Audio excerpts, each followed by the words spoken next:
तर आजची आपली रेसिपी आहे साबुदाणा फेणी किंवा पापड म्हणा, पण हो ती केली आहे मी इडली कुकरमध्ये बरं का. अगदी सोप्या पद्धतीने, मस्त दुपटी तिपटीने, चौपटीने म्हणताल तर फुलणारी ह्या पापड तुम्हीही अगदी सोप्या पद्धतीने करू शकता. मस्त कुरकुरीत होतो आणि खूप सोपी पद्धत आहे.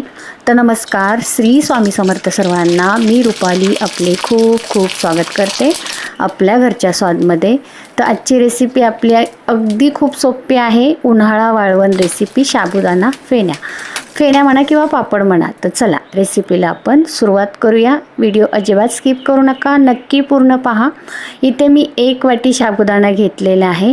तर आता इथे आपल्याला साबुदाणा स्वच्छ 2 ते 3 पाण्याने धुवून काढायचा आहे, म्हणजे चोळा चांगला, त्याच्यावर काही धूळ असेल ती निघून जाते. आता इथे साबुदाणा भिजवण्याची मी योग्य पद्धत तुम्हाला सांगते.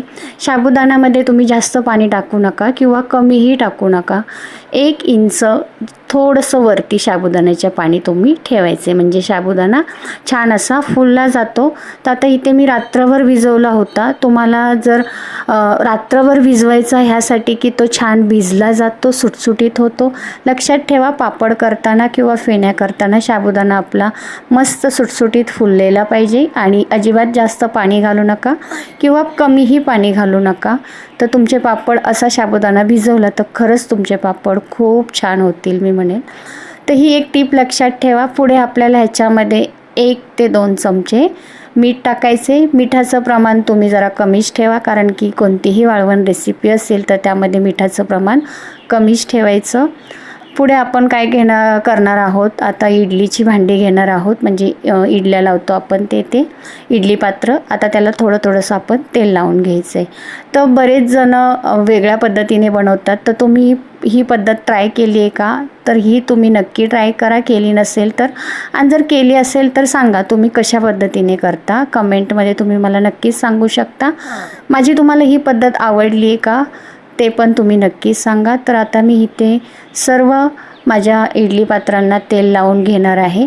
तोपर्यंत काय करायचे, एकीकडे आपण जो इडलीचा कुकर आहे त्याला गरम करायला ठेवणार आहे. मी आता इथे गॅस पेटवून घेतला आहे. आता इडलीचा कुकर ठेवते आणि त्याच्यामध्ये पाणी घालणार आणि थोडंसं लिंबू टाकायचे. तर लिंबू आपण सर्वच टाकतो, तुम्ही टाकता का?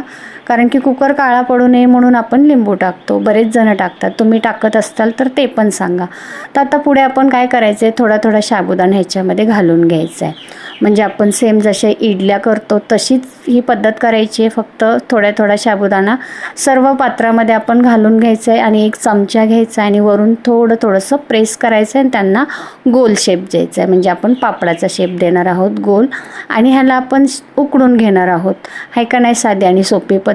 फक्त काय होतं, हे पापड ना आपले अजिबात चिवट होत नाही. बघा, बऱ्याच वेळा साबुदाणा पापड बनतात ना, तर ते तळल्यानंतरही खाताना चिवट होतात, म्हणजे तळले जात नाहीत, ते चावता पण येत नाहीत, असे पापड तयार होतात. पण ह्या पापडामध्ये असं काहीही होत नाहीत. हे फुलतात खूप छान आणि लागतात पण छान. तर मी म्हणेल नक्की तुम्ही ही पद्धत एकदा ट्राय करा. बघा, तुम्ही एकदा बनवले ना हे पापड तर नक्कीच तुम्ही पुन्हा बनवताल, ही मी सांगते. आणि जर तुम्ही बनवले असतील तर तसं मला कमेंटमध्ये पण नक्कीच सांगा बरं का.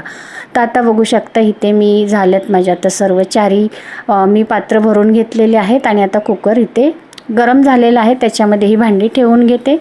5 मिनटामध्ये जसे आपण इडली उकडून घेतो तसंच ह्याला उकडून घ्यायचे.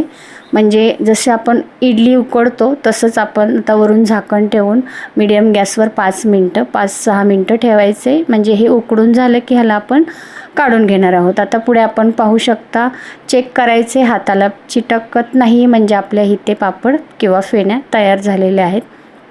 तर आता मी ते ह्यांना उतरवून घेते आणि थंड करायला ठेवायचे. तर आहे का नाही साधी आणि सोपी रेसिपी.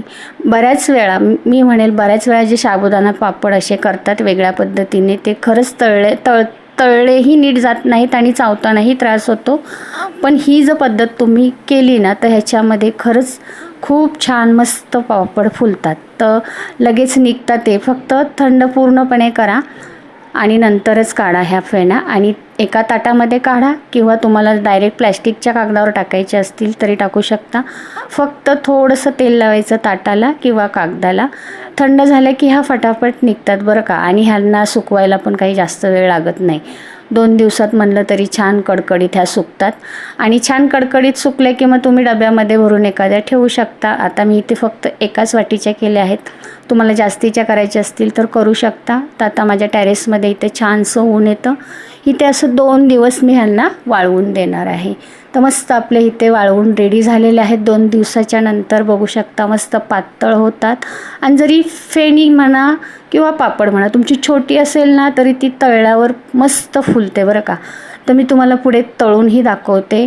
तर बघा आता इथे छान पातळ पातळ आपल्या वाळवून झालेल्या आहेत. आता आपण तळून घेणार आहोत. तर बघा तेल व्यवस्थित गरम करून घ्यायचं आहे. फक्त पापड काय तळताना तेलाचं प्रमाण म्हणजे टेम्परेचर तुम्ही व्यवस्थित गरम करा म्हणजे आपलं पापड फेणी छान तळली जाते. बघू शकता छान फुलले.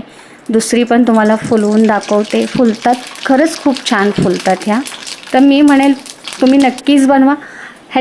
बरेच जण ह्या कलरफुल पण करतात. तुम्हाला करायचे असतील तर करा. पण उपवासासाठी मी करते म्हणून कलरफुल नाही केल्या. कलरफुलमध्ये पण ह्या छान दिसतात. बरेच जण ह्याच्यामध्ये कलर पण टाकून वेगवेगळ्या करतात कलरफुल. तर आजची रेसिपी तुम्हाला माझी ही कशी वाटली आणि ही फेणी कशी वाटली ते पण सांगा. बघू शकता तुम्हाला एक वाळलेली आणि एक तळलेली फेणी आहे का नाही फरक दिसतोय ना. आणि कुरकुरीतपणा पण खरंच खूप छान येतो ह्याला. तुम्हाला मी तोडून दाखवते. आवाज ऐका मस्त कुरकुरीत होतो. बघा तुम्हाला माझा हा व्हिडिओ उपयोगी वाटला असेल आवडला असेल तर नक्की चॅनल नवीन पाहिला असेल तर लाईक करा शेअर करा कमेंट करा आणि हो चॅनलला सबस्क्राईब नक्की करा. बाय बाय सर्वांना.